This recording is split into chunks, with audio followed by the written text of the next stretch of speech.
Hello guys, welcome to my another nail work blog. তো আজকে হলো আমার আবারও ডিগবই কলিং করেছে নেল এক্সটেনশনের জন্য। আর এটা হলো ব্রাইডের নেল এক্সটেনশন। তো বর স্কুল ডিউটি করে আসার পর ও খেয়ে নিয়েছে, সোনাকেও খাবিয়ে টাবিয়ে মামার বাড়ি পাঠিয়ে দিয়েছি। মা আর বোন মিলে ওকে দেখবে। তো ঠিক আছে, চলো আজকের ওয়ার্কটা তোমাদের সাথে শেয়ার করব। তো গাইস, অলমোস্ট পুরো একদম লোকেশনে পৌঁছে গেছি। একদম রাস্তার সামনেই বলে ঘরটা। তো গাইস, আমি আমার লোকেশনে এসে পড়েছি। এখন শুধু ব্রাইড আসবে। তো আজকে সোনাকে নিয়ে আসিনি না, খুব মিস করছিলাম। তো যাই হোক, ও মার সাথে পুরো একদম খেলাধুলা করছে, কোনো ডিস্টার্ব করছে না। হাই কো।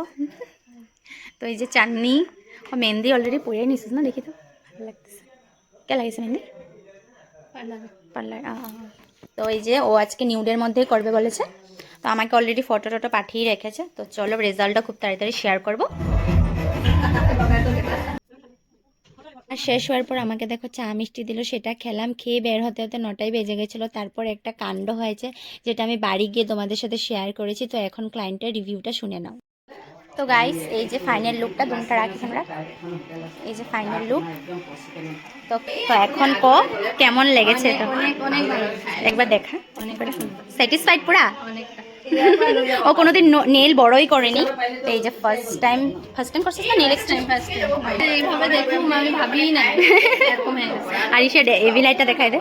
এভি লাইট, এই যে দেখো।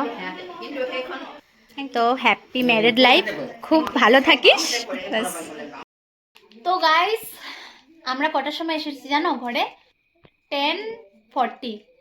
এর মিডিলে আমাদের কত স্ট্রাগল হয়েছে। একটা বিয়ে বাড়ির ঘরে যেটা হয়, ব্রাইডকে সবাই আসে দেখতে, কথা বলে, তার মধ্যে নেল করছি, সবাই দেখতে আসছে কাজটা কেমন।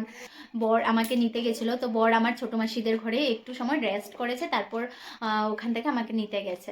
তো নিতে যাওয়ার পর তারপরে একটু রাস্তাতেই না তেল শেষ হয়ে গেছে। আর টিকবই যে সোমবারে বলে বন্ধ থাকে।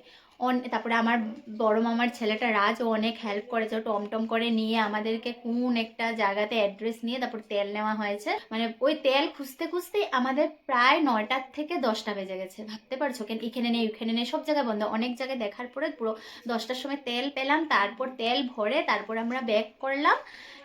তো সোনা পাপা মিডিল এমন কাঁদছে, ও ভাবছে কি আমরা আর আসবোই না নাকি। ও মানে অনেক ভয় পেয়ে গেছিলো। যত হোক, রাত্রে মাকে তো সব বাচ্চারই দরকার। তো বুঝতে পারছো যে একটা মা কাজ করতে কত কিছু ম্যানেজ করে যায়।